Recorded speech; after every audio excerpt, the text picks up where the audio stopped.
ओम नमो भगवते वासुदेवाय नमो। जय श्रीकृष्ण, राधे राधे। तो श्रोता बंधुरा आजकेर এই ভিডিওটি রয়েছে, যদি আপনার বাড়িতে তুলসী গাছ থেকে থাকে এবং সেই তুলসী গাছ যদি শুকিয়ে যায় তাহলে অবশ্যই সেই শুকনো ডাল দিয়ে অবশ্যই বিশেষ ক্রিয়াকলাপ করলে বাড়িতে সুখ সমৃদ্ধিতে ভরে থাকবে।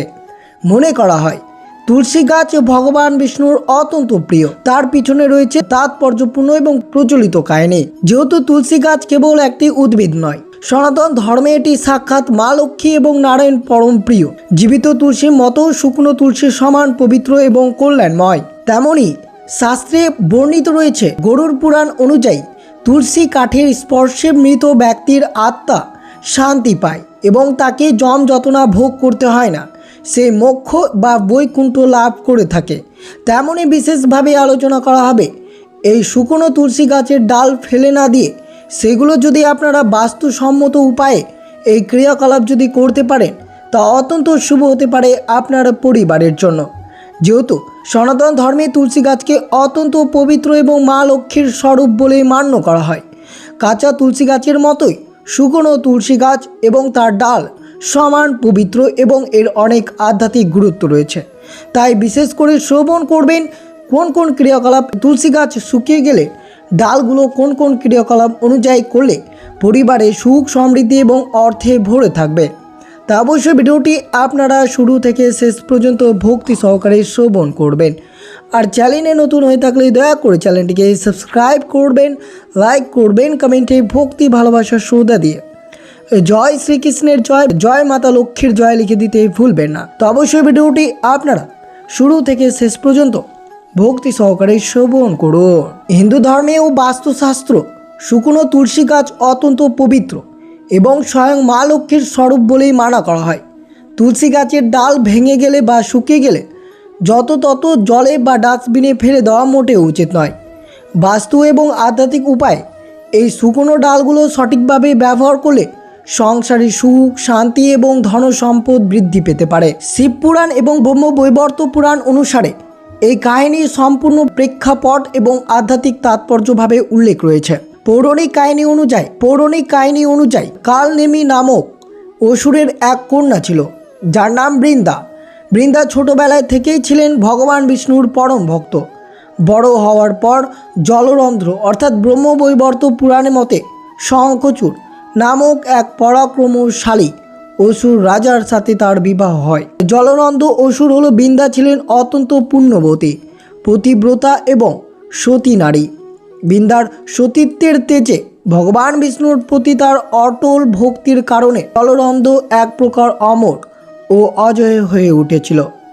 এইভাবে তাদের মধ্যে তুমুল ঝগড়া বাঁধে এবং মহাদেবের জলরন্ধ্রের সাথে এক প্রলয়ঙ্কারী যুদ্ধে লিপ্ত হয়। কিন্তু আশ্চর্যের বিষয় হলো স্বয়ং মহাদেব জলরন্ধ্রকে পরাজিত করতে পারছিল না, কারণ স্ত্রী বৃন্দার সতীত্ব এবং পুণ্যবল জলরন্ধ্রের চারপাশে একটি অদৃশ্য রক্ষা কবচ তৈরি করা হয়েছিল। এই সৃষ্টিকে রক্ষার জন্য মহাদেবের যুদ্ধে জয় নিশ্চিত করার জন্য দেবতা ভগবান বিষ্ণুর কাছে প্রার্থনা করেন। বিষ্ণু বুঝতে পারেন বৃন্দার সতীত্ব ভঙ্গ না হওয়া পর্যন্ত জলরন্ধ্রকে বধ করা অসম্ভব। নিজের পরম ভক্তের সাথে এমন কাজ করা বিষ্ণুর জন্য অত্যন্ত কষ্টের হলেও জগতের কল্যাণ তাকে এক নির্মম ছলনার আশ্রয় নিতে হয়। জলরন্ধ্র যখন মহাদেবের সাথে যুদ্ধে ব্যস্ত তখন ভগবান বিষ্ণু জলরন্ধ্রের রূপ ধারণ করে বৃন্দার প্রাসাদে উপস্থিত হন। নিজের স্বামীকে অক্ষত অবস্থায় ফিরে আসতে দেখে বৃন্দা আনন্দে তার পুজো করেন এবং স্ত্রী ধর্ম পালন করেন। এর ফলে বৃন্দার সতীত্ব খণ্ডিত হয়। আর ঠিক সেই মুহূর্তে রণক্ষেত্রের মহাদেবের ত্রিশূলে আঘাত হয়। জলরন্ধ্র আত্মত্যাগ করে। জলরন্ধ্রের এই অবস্থায় প্রাসাদে এসে পড়ে। তখন বৃন্দা বুঝতে পারে যে তার সাথে থাকা ব্যক্তিটি তার স্বামী নয়। তখন ভগবান বিষ্ণু নিজের আসল রূপ ফিরে আসেন। পরম আরাধ্য ভগবানের এই ছলনায় বৃন্দার হৃদয় ভেঙে যায়। তীব্র শোকে ক্রোধে ফেটে পড়া বৃন্দা ভগবান বিষ্ণুকে অভিশাপ দেন, আপনি পাষাণ বা পাথরের মতো হৃদয়হীন আমার সাথে ছলনা করেছেন, তাই আমি আপনাকে অভিশাপ দিচ্ছি, আপনি পাষাণে পরিণত হবেন। ভক্তের এই অভিশাপে ভগবান বিষ্ণু মাথা পেতে গ্রহণ করেন এবং তিনি শালগ্রাম শিলা রূপে পরিণত হয়। নিজের ভুল প্রায়শ্চিত্ত করতে বৃন্দার ভক্তির প্রতি সম্মান জানাতে ভগবান বিষ্ণু বৃন্দাকে সান্ত্বনা দিয়ে বলেন, হে বৃন্দা, তোমার প্রতিব্রতা ধর্ম এবং আমার প্রতি তোমার ভক্তি অতুলনীয়। তোমার অভিশাপ আমি গ্রহণ করছি, কিন্তু আজ থেকে তুমি আমার কাছে সবচেয়ে প্রিয় হয়ে থাকবে। এরপর বৃন্দা তার স্বামীর চিতায় আত্মহত্যা দিয়ে সতী হন। সেই চিতায় ভস্ম থেকে একটি অত্যন্ত পবিত্র সুগন্ধি উদ্ভিদের জন্ম হয়।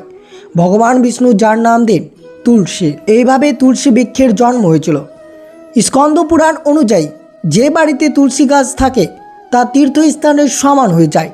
যমদূতেরা সেই বাড়িতে প্রবেশ করতে পারে না। তুলসী পাতা দিয়ে বিষ্ণুর আরাধনা করলে মানুষের সমস্ত পাপ খণ্ডন হয় এবং সে অন্তে বৈকুণ্ঠ লাভ করে। এই জন্য তুলসী গাছ কেবল একটি উদ্ভিদ নয়, এটি ভক্তি, ত্যাগ এবং ভগবান ভক্তের মধ্যকার এক অমর প্রেমের প্রতীক। তাই যদি আপনার বাড়িতে শুকনো তুলসী গাছের ডাল থেকে থাকে তাহলে অবশ্যই এই ক্রিয়াকলাপগুলো আপনারা অবশ্যই করবেন। দেখবেন পরিবারের সুখ সমৃদ্ধিতে ভরে থাকবে, কোনো রকমের অভাব দরিদ্রতা আপনার পিছু থাকবে না। তাই অবশ্যই মনোযোগভাবে শ্রবণ করবেন কোন কোন ক্রিয়াকলাপগুলো করবেন শুকনো তুলসী গাছের ডাল দিয়ে। তো অবশ্যই মনোযোগভাবে শ্রবণ করুন। সনাতন ধর্মের যে কোনো যজ্ঞ, বিশেষ করে ভগবান বিষ্ণু এবং শ্রীকৃষ্ণের উদ্দেশ্যে করা যজ্ঞ, শুকনো তুলসীর ডাল সমাধি হিসেবে ব্যবহার করা অত্যন্ত শুভ। বিশ্বাস করা হয় তুলসী কাঠের আগুনে যজ্ঞ করলে দেবতাদের আশীর্বাদ দ্রুত লাভ হয় এবং যজ্ঞের পুণ্য মেলে।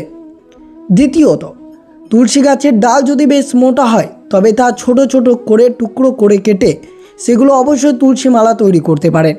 এই মালা ভগবান বিষ্ণুর মন্ত্র জপ করার জন্য, গলায় ধারণ করার জন্য অবশ্যই ব্যবহার করা উচিত, যা শরীর এবং মনকে শুদ্ধ রাখে এবং অশুভ শক্তি থেকে রক্ষা পেতে পারেন। চন্দন পিড়িতে শুকনো তুলসী গাছের ডাল বা কাঠ সামান্য জল দিয়ে ঘষে তুলসী চন্দন তৈরি করা হয়। এই চন্দন ভগবান বিষ্ণু বা শ্রীকৃষ্ণকে অর্পণ করলে তা অত্যন্ত প্রসন্ন হয়। বিশেষ করে অবশ্যই এই ক্রিয়াকলাপগুলো আপনারা করতে পারেন। বাস্তুশাস্ত্র এবং ধন সম্পত্তি বৃদ্ধিতে অবশ্যই এই ব্যবহারগুলো করবেন। আর্থিক বাধা দূরীকরণ, শুকনো তুলসীর ছোট কয়েকটি ডাল গঙ্গা জলে ধুয়ে একটি পরিষ্কার লাল বা হলুদ রঙের কাপড়ে মুড়িয়ে নেবেন। এরপর সেটি আপনারা ক্যাশ বাক্স বা সিঁদুর বা টাকা রাখার জায়গায় রেখে দিতে পারেন। বাস্তু বিশেষজ্ঞদের মতে এটি ঘরে বা মা লক্ষ্মীর স্থায়ী বাস নিশ্চিত করে। এর ফলে অহেতুক খরচ কমে যায় এবং সঞ্চয় বৃদ্ধি পায়। নেতিবাচক শক্তি বা নেগেটিভ এনার্জি নাশ, অনেক সময় ঘরে অজানা কারণে অশান্তি বা নেতিবাচক শক্তির প্রভাব অনুভূত হয়। সন্ধ্যার সময় তুলসীতলা বা ঠাকুর ঘরে যখন ধুনো দেওয়া হয় তখন তার মধ্যে ছোট এক টুকরো শুকনো তুলসী কাঠ জ্বালিয়ে দিলে তার পবিত্র ধোঁয়া ঘরের সব নেতিবাচক শক্তিকে দূর করে দেয়। প্রবেশদ্বারে ব্যবহার, ঘরের মূল দরজায় এক হলুদ সুতোয় ছোট শুকনি তুলসীর ডাল ঝুলিয়ে রাখলে কোনো অশুভ শক্তি বা নজর দোষ ঘরে প্রবেশ করতে পারে না। তাই বিশেষ করে অবশ্যই শুকনো তুলসী গাছের ডাল আপনারা অবশ্যই এইভাবে ব্যবহার করতে পারেন। স্নানের মাধ্যমে শুদ্ধি, জন্মছকে যদি কোনো গ্রহের অশুভ প্রভাব থাকে তবে স্নানের জলে এক টুকরো শুকনো তুলসীর ডাল কিছুক্ষণ ভিজিয়ে রেখে সেই জল দিয়ে স্নান করা উচিত। শাস্ত্রমতে এই জল দিয়ে স্নান করলে তীর্থ স্নানের সমান পুণ্য লাভ হয় এবং গ্রহের অশুভ প্রভাব বা নেতিবাচক ছায়া থেকে মুক্ত মিলে। মানসিক শান্তি এবং দুঃস্বপ্ন থেকে মুক্ত, যারা রাতে খারাপ স্বপ্ন দেখেন বা মানসিক অবসাদে ভোগেন তারা ঘুমানোর সময় বালিশের নিচে ছোট একটি তুলসীর ডাল রাখতে পারেন। তুলসীর নিজস্ব একটি পবিত্রতা অরা থাকে যা মস্তিষ্কে শান্ত রাখে এবং মানসিক ভয় দূর করে। বিশেষ করে অবশ্যই এইভাবে এই ক্রিয়াকলাপগুলো আপনারা করতে পারেন। আর বিশ্বাস করা হয় যে তুলসী গাছ আপনারা যদি সর্বদা গলায় ধারণ করতে পারেন তাহলে যমদূতের হাত থেকে রক্ষা পাওয়া যায়, যম যত না ভোগ না করে সরাসরি বৈকুণ্ঠ বা মোক্ষ লাভ পাওয়া যায়। কিন্তু বিশেষ করে অবশ্যই এই নিয়মটি পালন করতে হবে, রক্ষণাবেক্ষণা এবং সঠিক বিসর্জনের নিয়ম। শুকনো তুলসী গাছকে কখনো সাধারণ আবর্জনা হিসেবে গণ্য করা উচিত নয়। যদি তুলসী গাছ সম্পূর্ণ শুকিয়ে যায় তবে তাকে যত্নসহ টব বা মাটি থেকে তুলে নেওয়া উচিত। ডালগুলো ব্যবহারের পর যে অংশটুকু আর কোনো কাজে লাগবে না তা কখনোই যেখানে সেখানে ফেলবেন না। বিশেষ করে মনে রাখবেন শুকনো তুলসী কোনো পবিত্র নদী, গঙ্গা বা পরিষ্কার পুকুরে বিসর্জন দেওয়া উচিত। আশেপাশে জলাশয় না থাকলেও অন্য কোনো গাছের গোড়ায় পরিষ্কার মাটিতে গর্ত করে সযত্নে পুঁতে দিতে পারেন। এইভাবে এই ক্রিয়াকলাপগুলো আপনারা এই শুকনো তুলসী গাছের ডাল দিয়ে করতে পারেন, যেগুলো করলে পরিবারের সুখ সমৃদ্ধি সর্বদাই ভরে থাকবে। তো অবশ্যই আপনারা সব কিছু বিস্তারিতভাবে শ্রবণ করলেন এই চ্যানেলে। তো অবশ্যই যদি আপনারা এই চ্যানেলে নতুন হয়ে থাকেন তাহলে দয়া করে চ্যানেলটিকে সাবস্ক্রাইব করে দিতে ভুলবেন না, এবং ভিডিওটি আপনারা অবশ্যই শুরু থেকে শেষ পর্যন্ত দেখার জন্য অনেক ধন্যবাদ। আর অবশ্যই যদি আপনাদের ভিডিওটি ভালো লাগে তাহলে জয় তুলসী মার জয় লিখে দিতে ভুলবেন না এই শুভ দিনটিতে। অবশ্যই অন্য কোনো পরবর্তী ভিডিওতে আপনাদের সাথে আবারও গল্প হবে। ততক্ষণ আপনারা অবশ্যই সুস্থ থাকবেন, সতর্ক থাকবেন।